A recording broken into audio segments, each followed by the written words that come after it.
उम्र अब आधी हो चली थी सावित्री की इन पंछियों को दाना देते देते। घर के बाहर आंगन में एक बड़ा सा पेड़ था। उस पेड़ पर कई पंछी अपना घोंसला बनाकर रहते थे। सावित्री हर सुबह पंछियों को दाना डालती और पंछी भी रोज़ दाना चुगने नीचे आते। आज सावित्री के छोटे बेटे राजीव का विवाह था। सावित्री बहुत खुश थी, लेकिन राजीव का चेहरा उदास था।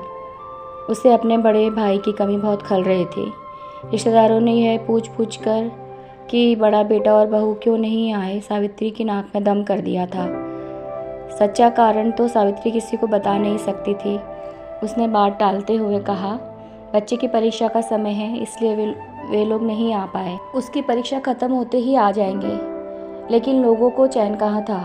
कानाफूसी चल ही रही थी। पंचायत करने के लिए सभी आतुर हो रहे थे। कोई कहता बनती नहीं होगी बहू से, इसलिए नहीं आई। कोई कहता सावित्री स्वभाव की इतनी तेज तरार है, झगड़ा हो गया होगा, देखना कुछ ही दिनों में छोटी भी चली जाएगी। धूमधाम के साथ राजीव की शादी संपन्न हो गई।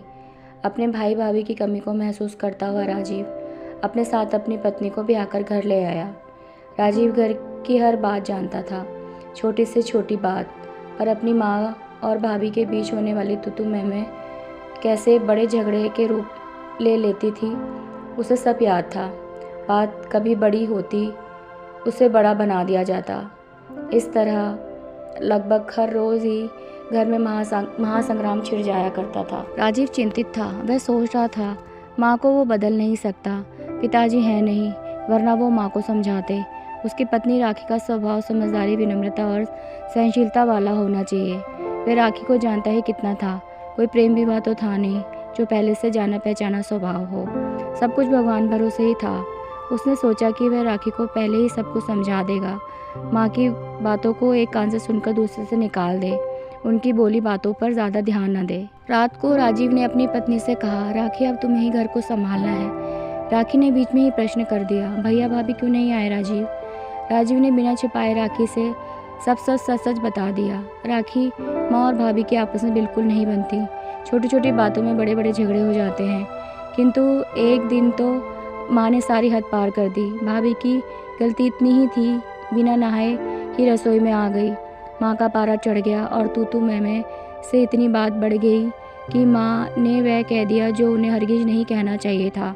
ऐसा क्या कह दिया था माँ ने? माँ ने कहा, निकल जाओ मेरे घर से और मेरे मरते वक्त तक मुझे अपनी शक्ल मत दिखाना। भैया भी घर पर ही थे। उन्होंने माँ के पास आकर कहा, माँ आप ये क्या कह रही हो? अभी आप गुस्से में हो, शांत हो जाओ। माँ ने भैया को भी कह दिया, जोरू का गुलाम बना फिरता है, तू भी चला जा। भाभी रो रही थी, भैया भी रोने लगे, लेकिन माँ का गुस्सा कम नहीं हुआ। बस उसके बाद भैया भाभी ने अलग रहना ही ठीक समझा। रोज़ रोज़ की कलह से दोनों ही भी उकता चुके थे। एक ही शहर में अलग होकर रहने से अच्छा भैया ने अपना तबादला ही करवा लिया। वह भी भाभी की तकलीफ़ कब तक यूं ही देखते। थोड़ी गलती भाभी की भी थी। उन्हें वह काम नहीं करना चाहिए था जो माँ को पसंद नहीं, किंतु वह भी अपनी ही चलाती थी। सहनशीलता की उनमें भी कमी थी। राखी ने बीच में ही कहा, हाँ राजीव तुम सही कह रहे हो, ताली हमेशा दोनों हाथों से बजती है। राखी, माँ के वो जहरीले शब्द भैया भाभी को शूल की तरह चुभ गए और उन्होंने घर छोड़ दिया। पता नहीं उन शब्दों के लिए आज तक भी माँ को पछतावा है या नहीं। राखी, कटु वचन तो तीर की तरह होते हैं, एक बार जीभ से निकल गए तो निकल गए, फिर वापस नहीं आते। जिसके दिल पर जाकर वह कटु वचन लगते हैं, उसे ऐसा आघात पहुँचाते हैं कि उनका वह घाव नासुर बनकर ताउम्र उन्हें परेशान करता रहता है। भैया भाभी के साथ भी यही हुआ। राखी, मैं तुमसे यह उम्मीद लगा रहा हूँ कि तुम सब संभाल लोगी। भैया भाभी तो चले गए, किंतु हम माँ को अकेला छोड़कर कहीं नहीं जा सकते। हमें हमेशा यहीं रहना होगा, माँ के पास। क्या तुम माँ के गुस्से को अपने प्यार और सहनशीलता से काबू में रख सकोगी? राजीव, तुम चिंता मत करो, मैं पूरी कोशिश करूँगी कि सब कुछ संभाल सकूँ। राजीव, क्या माँ को अब भी इस बात का एहसास नहीं है कि उन्हें इस तरह के शब्द नहीं कहने चाहिए थे? पता नहीं राखी, उनके दिल में क्या चल रहा है। किसी को कुछ बताती भी तो नहीं। मैंने कितनी बार उन्हें समझाया कि भैया भाभी को फ़ोन करके बुला लो, लेकिन वे अपनी ज़िद पर अड़ी हुई हैं। राजीव और राखी की सुहाग रात की शुरुआत इन्हीं बातों से हुई। इसके बाद सब कुछ भूलकर वो दोनों एक दूसरे की बाहों में खो गए। दूसरे दिन सुबह उठकर राखी ने कहा, राजीव अच्छा हुआ तुमने मुझे सब कुछ सच सच बता दिया। अब मुझे माँ के साथ समाज से बिठाना शायद थोड़ा आसान हो जाएगा। मैं वैसा ही करूँगी जैसा वह चाहती हैं। Thank you rakhi, I love you. मुझे तुमसे यही जवाब की उम्मीद थी। दूसरे दिन सुबह से ही राखी के संघर्षों से भरी जिंदगी की शुरुआत हो गई। उसने राजीव को तो दिलासा दे दिया कि वह सब कुछ संभाल लेगी, किंतु उसके मन में तूफान उठता था। कई सवाल उठ रहे थे। वह सोच रही थी, हे भगवान, यदि माँ का स्वभाव इतना तेज है तो मैं कैसे निभाऊंगी। 1 महीने तक अपनी बहू पर प्यार बरसाने वाली सावित्री धीरे धीरे अपने स्वभाव के असली रंग दिखाने लगी। बात बात पर टोकना, राखी के हर काम में कमी निकालना, उसके हाथों से बने भोजन का अपमान करना, सब शुरू हो गया था। राजीव की बात को ध्यान में रखते हुए राखी ने इस तरह की बातों पर बिल्कुल ध्यान नहीं दिया। इसी तरह चलता रहा। सावित्री की हर तीखी बात को हंसकर सुन लेने वाली राखी अकेले में आंसू बहा लेती। सबके सामने फिर वही हंसता चेहरा लेकर आ जाती। समय बीतता गया। इतने अच्छे स्वभाव वाली बहू पाकर भी सावित्री का स्वभाव नहीं बदला। उसमें एक बेटे बहू को खो देने के उपरांत भी कोई परिवर्तन नहीं आया। सावित्री का व्यवहार दिन प्रतिदिन बिगड़ता ही जा रहा था, जिसके कारण राखी के धैर्य का बांध अब टूट रहा था। राजीव पहले की तरह अब भी सब कुछ जानता था, जबकि राखी कभी भी उससे किसी तरह की कोई शिकायत नहीं करती। राखी के चेहरे की झूठी मुस्कुराहट ही राजीव के समक्ष सारे राज खोल देती। कभी कभी राखी की आंखों में डबडबाए आंसू चोरी छिपे राजीव दिख जाते थे। तब राजीव का मन बैठ जाता, क्या करूं, कैसे परिस्थितियों को सुधारूं, बेचारा समझ नहीं पाता। सावित्री हर रोज की तरह आज भी पंछियों को दाना डालने आंगन में गई। पतझड़ का मौसम कुछ दिनों पूर्व ही दस्तक दे चुका था। रात को काफ़ी तेज हवा के साथ आंधी ने अपना रौद्र रूप दिखाया था। सावित्री के बाहर आने से पहले काम वाली आंगन की सफाई कर पत्ते बाहर फेंक चुकी थी। सावित्री ने दाने डाले, लेकिन पेड़ से कोई भी पंछी नीचे दाना चुगने नहीं आया। तब सावित्री ने अपने पेड़ की तरफ नजर उठाकर ऊपर देखा तो आज उसका हरा भरा लहलहाता पेड़ सूना दिखाई दे रहा था। पेड़ धीरे धीरे उसका साथ छोड़ गए थे। यह दृश्य देखकर सावित्री दुखी हो गई। उस पर घोंसला बनाकर रहने वाले पंछी आंधी का रौद्र रूप देखकर अपना घोंसला छोड़कर कहीं दूर जा चुके थे। सावित्री सोच रही थी, उसका हरा भरा पेड़ कैसे सूखी टहनी की तरह हो गया, बिल्कुल खाली, बिल्कुल सूना। पंछियों को आराम नहीं, पत्तों का साथ नहीं, इसलिए वह भी यहाँ से चले गए किसी और घने पेड़ पर अपना नया घोंसला बनाने, जहाँ उन्हें सुकून मिलेगा, उनका मन आनंदित होगा, उनकी सुबह रंगीन होगी, शाम आराम से शांति प्रिय वातावरण में उन्हें सोने देगी। यही सब तो चाहिए होता है। इतना सोचने पर उसने अपने आंगन के साथ ही साथ अपने घर के अंदर भी नज़र डाली, जो उसे आज उस सूने खाली पेड़ की तरह ही नज़र आ रही थी, जिस पर से कुछ पंछी सुख शांति की तलाश में कहीं दूर जा चुके थे। एक छोटा सा घोंसला जिसमें उसका बड़ा बेटा बहू और छोटू रहा करते थे। वह भी इतना सोचते सोचते ही वह उठ कर खड़ी हो गई। उसने फिर सोचा, यदि उसका छोटा बेटा बहू भी नहीं, उसे अपने घर को हरा भरा रखना है, इस पेड़ की तरह सूना नहीं करना। आज पहली बार उसने अपने बड़े बेटे और बहू की कमी खल रही थी, उनकी याद सता रही थी। वह बेचैन हो गई। अपनी गलतियों का एहसास होते ही उसके बोझ तले सावित्री का दम घुट रहा था। किस तरह अपनी बड़ी बहू को वह ताना मारा करती थी, बात बात पर अपमान करती थी, उसके हर काम में कमी निकालती थी। कभी उसने चैन से जीने नहीं दिया।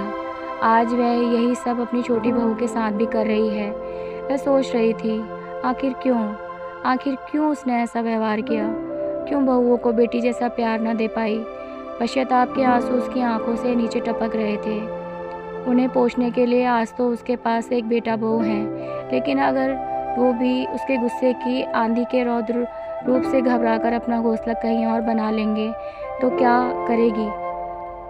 इस पतझड़ के मौसम में अपने पत्तों से बिछड़े सूने पेड़ ने सावित्री को उनकी गलतियों का एहसास करा दिया। आज दोपहर को जब वो खाना खाने बैठे तो आज पहली बार खाने का पहला कोर खाते ही सावित्री ने कहा, वाह बेटा, सब्जी कितनी स्वादिष्ट बनाई है, बहुत ही अच्छा खाना है। राजीव और राखी एक दूसरे की तरफ अचरज भरी नज़रों से देखने लगे। सावित्री के मुंह से ऐसी बेशकीमती शब्द सुनकर राखी फूली नहीं समा रही थी। उसे अपने कानों पर मानो विश्वास ही नहीं हो रहा था। सावित्री के मुंह से यह सुनकर उसे ऐसा लग रहा था शायद आज सब्जी बहुत ही ज़्यादा अच्छी बनी है, माँ कोई कमी नहीं निकाल पाई है। बहू बहू कहकर राखी को आवाज़ लगाने वाली सावित्री आज दोपहर के ही से उसे बेटा कहकर पुकार रही थी। अपनी माँ के अंदर आया यह परिवर्तन देखकर राखी बहुत खुश थी। आज दिन भर घर के किसी काम की टोका टाकी नहीं हुई। घर का माहौल एकदम खुशनुमा था, सुकून था, शांति थी, आनंद था। ऐसा माहौल देखकर सावित्री भी बेहद खुश थी। उसके मन में भी आज कोई तनाव नहीं था, क्योंकि वह आज अपनी बहू राखी के काम में कमियां ढूंढने के बदले उसके काम की अच्छाइयाँ देख रही थी, और ऐसा करके उसे बहुत ही खुशी महसूस हो रही थी। राखी के हर काम में सावित्री मदद भी करने लगी, उससे अच्छी अच्छी बातें करने लगी। राजीव हर रोज़ राखी को खुश देखता और खुद भी खुश होता। यह खबर बड़े बेटे और बहू तक भी पहुंच गई। राजीव ने सावित्री से कहा, माँ भैया का फ़ोन आया था, मिलने बुलाया है, सोच रहा हूँ 3-4 दिनों के लिए जाकर मिल आते हैं। सावित्री ने कहा, रुक जाओ, और जाकर सीधे फ़ोन उठाया। आज अपना अहंकार छोड़, अपना स्वाभिमान छोड़कर उन्होंने अपने बड़ी बहू को फ़ोन लगा दिया और कहा, हेलो। उधर से आरती ने फ़ोन उठाकर कहा, हेलो। कुछ पलों के लिए फिर सन्नाटा छा गया। सावित्री कुछ कह नहीं पा रही थी, लेकिन हेलो शब्द सुनकर आरती माँ की आवाज़ पहचान गई। उसने पहल करते हुए कहा, माँ। सावित्री फूट फूट कर रोने लगी। उससे कुछ कहा नहीं जा रहा था। तब तक राखी भी वहाँ से आ गई। अपने आप को संभालते हुए सावित्री ने कहा, आरती बेटा, मुझे माफ़ कर दो। फ़ोन स्पीकर पर रखा था। सावित्री का बड़ा बेटा नीरज भी वहीं खड़ा था, वह भी सुनने लगा। आरती ने कहा, माँ आप ऐसा क्यों कह रही हो? नहीं बेटा, इस शादी में तुम तीनों की बहुत कमी लगी। मैं अपने गुस्से में बोले हुए शब्द वापस लेती हूँ। मैं तुम्हारा इंतज़ार करूँगी। यदि तुम मुझे माफ़ कर सको तो पता नहीं मैंने ऐसा क्यों किया। मैं जानती हूँ ज़्यादातर गलती मेरी ही थी। तुम्हारे जाने के बाद भी मुझे एहसास नहीं हुआ, लेकिन अब मुझे अपनी गलतियों का पश्चाताप करने का मौका दे दो। नहीं माँ, आप ऐसा मत कहो, और प्लीज़ माँ रोना बंद कर दो। गलती तो हमारी भी है। हमें भी आपके गुस्से में बोली बात के कारण घर नहीं छोड़ना चाहिए था, पर जो हो गया सो हो गया। अब आगे हम सब जितना भी अच्छा कर सकते हैं ज़रूर करेंगे। हम आ रहे हैं माँ, आप सबसे मिलने। आरती के फ़ोन रखने के बाद उसने जैसे ही नीरज की तरफ देखा, उसकी आंखों में आंसू छलक रहे थे।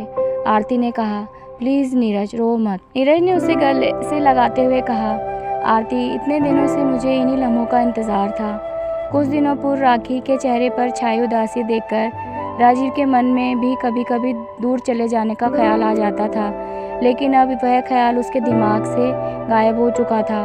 अब तो हर रात राखी के चेहरे की खुशी देखकर ही वह सोता था, चैन से, सुकून से, बेफिक्र होकर। राजीव सोच रहा था कि माँ के स्वभाव में यदि बदलाव ना आता तो इस अच्छे बदलाव के कारण ही उसका घर सूना आंगन बनने से बच गया। इसी बीच राखी प्रेग्नेंट हो गई। खुशियाँ कई गुना बढ़ गई।